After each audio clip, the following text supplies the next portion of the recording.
अब आप जेल में हो, आप खुद फाइट कर रहे हैं, अपनी अपने को जस्टिस देने की फाइट कर रहे हैं, और फिर आपने एक नई मुसीबत मोल ले ली। इसके पीछे कहाँ से दिमाग में आया कि अब मैं एक और मुसीबत मोल ले लेता हूँ? ऑलरेडी आपकी केस चल रहा है और फिर आपने वो सोचा कि अब मैं जाता हूँ अफ़गानिस्तान। ये क्या हुआ कि ऐसे क्या, मतलब मैं हाँ, ये जानना हाँ। चाहता हूँ कि एक लड़का 21 साल में जेल में है और 23-24 साल में फिर एक कांड करता है। वो क्या आइडियोलॉजी, क्या विचारधारा और क्या आपके अंदर वो जज़्बा था कि भाई मुझे ये काम करना है, जेल में रहते हुए? देखिए, ये क्या हुआ कि जैसे मैंने बताया कि हाई सिक्योरिटी वार्ड में हुँ, सब लोग एक साथ रहते हैं, तो क्या होता है कि जो मतलब डे टू डे एक्टिविटीज़ हैं वो क्या हैं हुँ, कि सुबह जैसे 6 बजे जेल खुलती है। हुँ। जो आपके जो सेल हैं वो सुबह मॉर्निंग में 6 बजे ये खोले कौन से जाएंगे। साल की बात कर रहे हैं? साल बताते जाएँ तो मतलब जिस साल ये हाँ, घटना घटी थी तो हाँ, ऑडियंस हाँ। थोड़े कनेक्ट भी कर पाएँगे। हाँ, मतलब 6 बजे तो हमेशा ही खुलती है। हुँ, तो जैसे ये तो मैं आपको day to day activities activity बता बता रहा रहे हैं, हाँ, जी। तो जैसे 6 बजे खुलती है, हुँ, तो क्या हुआ कि फिर उसके बाद सब लोग क्या करते हैं कि जैसे अपना फ्रेश वगैरह होंगे, हुँ, नाश्ता वगैरह करेंगे, जिनकी कोर्ट डेट्स है वो कोर्ट डेट पर चले जाएँगे हुँ, और जिनकी डेट नहीं है, हुँ, वो लोग तो वहीं रहेंगे वार्ड में। हुँ, तो फिर 9 बजे के आस-पास जो है वो न्यूज़पेपर्स आते हैं। हुँ। तो न्यूज़पेपर आपको अपना लगाना पड़ता अच्छा, है ना? खुद पे कीजिए आप। हाँ, खुद पे कीजिए अपना, जो वो कार्ड है उससे आप पे ₹6000 कीजिए जो हाँ। आपको मिलते हैं। हुँ, हाँ, तो जैसे मैंने जो है 6 अखबार लगाता था मैं हमेशा, 3 इंग्लिश के, हुँ, 3 हिंदी के। हुँ, तो तो फिर सब लोग हम बैठ जाते हैं वहाँ पे और सब लोग पढ़ते थे। हुँ, तो क्या हुआ कि एक दिन मैंने न्यूज़पेपर में पढ़ा कि कुछ सामाजिक संगठन है, हुँ, शायद आरएसएस थे, आरएसएस के लोग थे। हुँ, तो उन्होंने जो है बाहर डेमोंस्ट्रेशन किया हुँ, कि भाई जो हमारे आखिरी भारतीय सम्राट हैं पृथ्वीराज चौहान जी, हुँ, उनकी जो समाधि है वो अफगानिस्तान में है और जूते चप्पल मार के हुँ। उनका पिछले 800 सालों से अपमान किया जाता है। अच्छा। तो उन लोगों ने ये डिमांड की थी कि भाई इनकी जो समाधि है, हुँ, भारत सरकार इसको वापस लाए और जो उनको उचित सम्मान मिले हमारे सम्राट को, हुँ, और ये अपमान को बंद किया जाए। हुँ। तो ऐसा जो है उन्होंने डिमांड की थी अटल बिहारी अफ़गानिस्तान गवर्नमेंट वाजपेयी से। जी से। अच्छा। तो वो अखबार में छपी हुई थी, तो मैंने जब पढ़ा तो मैंने मेरे साथ उस समय कुछ तालिबानी टेररिस्ट भी थे।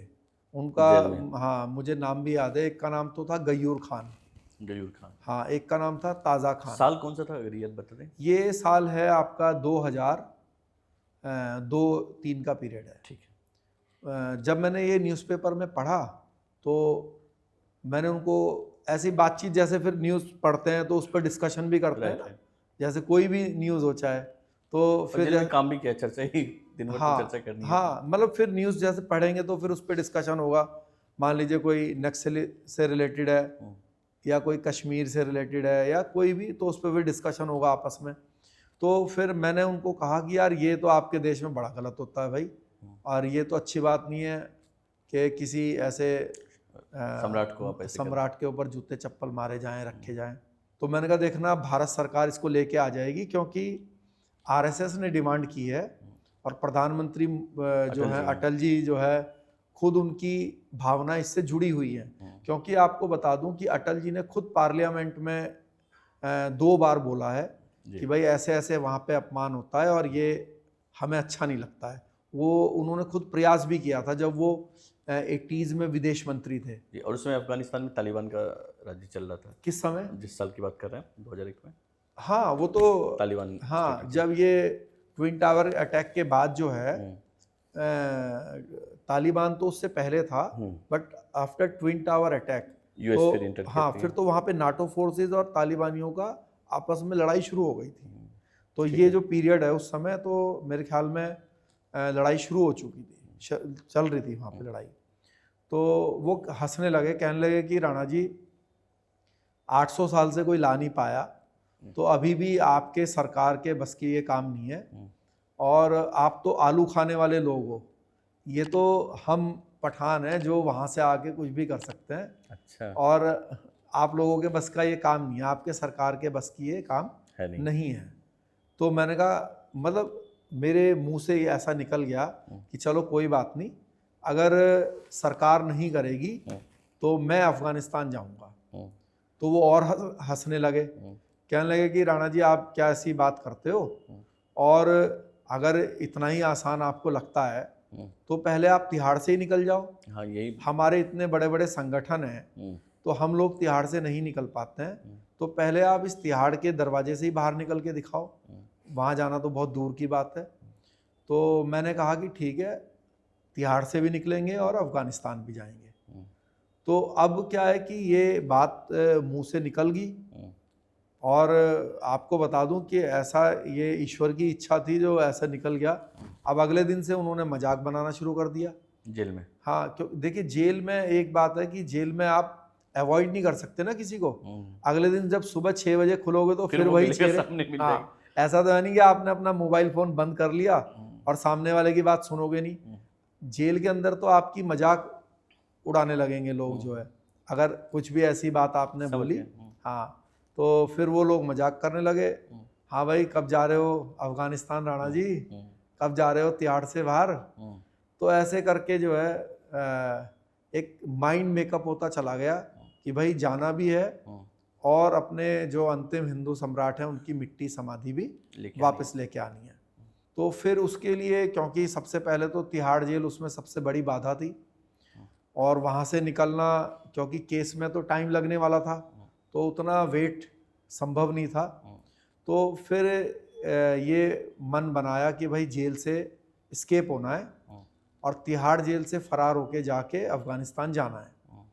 तो इसके लिए फिर कई प्लानिंग्स बनाई, और फिर जब सक्सेस मिली तो ये 17 फरवरी 2004 को मैं तिहाड़ जेल से एस्केप हुआ, और ये हमारे देश की जो है आज तक की सबसे बड़ी escaping, one of the biggest escaping मानी जाती है। तो फिर मैं तिहाड़ जेल से निकला 2004 में, और फिर निकल के जो है बांग्लादेश, दुबई होते हुए अफ़गानिस्तान गया। आपके पास पासपोर्ट था आपका? नहीं, पासपोर्ट नहीं था। अच्छा। तो पासपोर्ट मैंने बाहर निकलने के बाद जो है वो झारखंड रांची से मेरा पासपोर्ट बना। तो पुलिस तो एक्टिव हो गई क्योंकि शेर सिंह राणा जेल में नहीं है। हाँ, पुलिस तो एक्टिव होगी, नेचुरल बात है। क्योंकि उन पे तो बहुत बड़ी उन पे सवाल हो रहा होगा कि तिहाड़ से अगर शेर सिंह राणा गायब हो सकता है। हाँ, तो बट कहाँ गया वो? इन्होंने ये नहीं सोचा होगा कि ये इंडिया छोड़ के ये अफगानिस्तान चला जाए? हाँ नहीं, देखिए वो लोग तो भाई अपने जो, वो तो उत्तराखंड ढूंढ रहे होंगे आपको। हाँ नहीं, देखिए आपको बता दूं मैं, या फिर जेल से वो प्लानिंग पता कर रहे होंगे क्या डिस्कस कर रहा था। हाँ, वो सब भी उन्होंने जो दूसरे जो जेल के अंदर बंद थे उनसे भी इन्वेस्टिगेशन किया।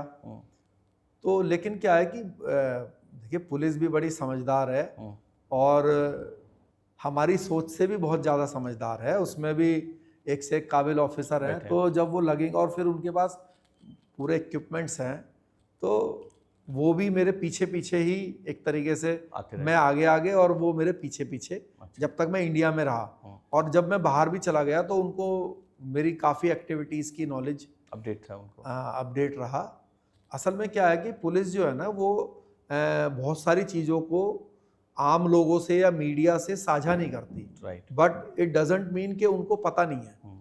फॉर एग्जांपल आप देखेंगे कि जैसे दाऊद इब्राहिम है, तो एक ही फोटो जो है चलती है मीडिया में, आप कभी भी देखना, वो एक फोटोग्राफ है उनके पास, जो वो मैच देखते हुए दुबई में जो है फोन रखा हुआ है सामने और वो बड़ा सा चश्मा लगाया हुआ, वो फोटो चलती है।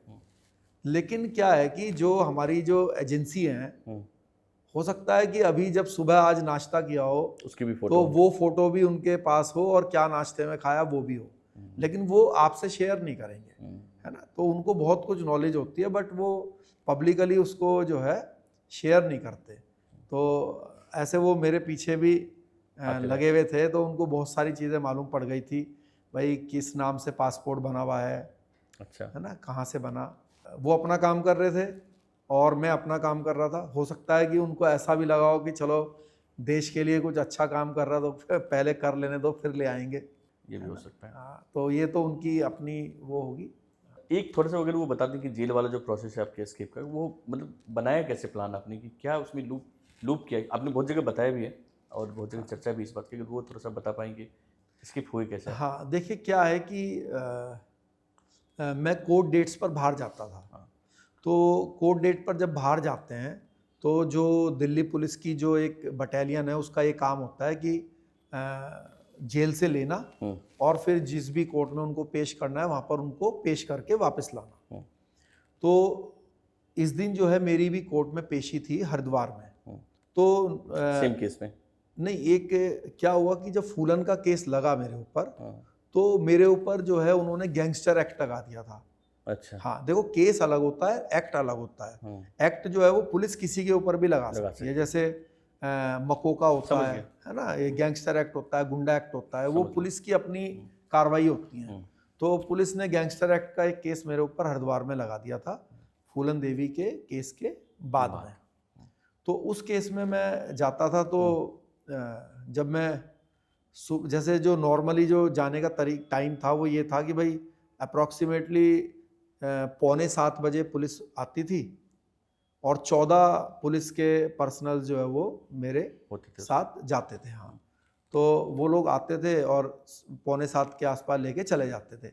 तो मैंने क्या किया कि मतलब जो हमारे कुछ साथी थे, जैसा कि पुलिस अपने चार्जशीट में बताती है कि शेर सिंह ने अपने कुछ साथियों को एज ए पुलिसमैन तैयार किया और वो लोग जो है जो असली पुलिस थे उनसे पहले ही जो है वर्दी पहन के अंदर आ गए और अंदर से आके जो है कागजी कार्रवाई निपटा के वो लोग मुझे लेकर चले गए।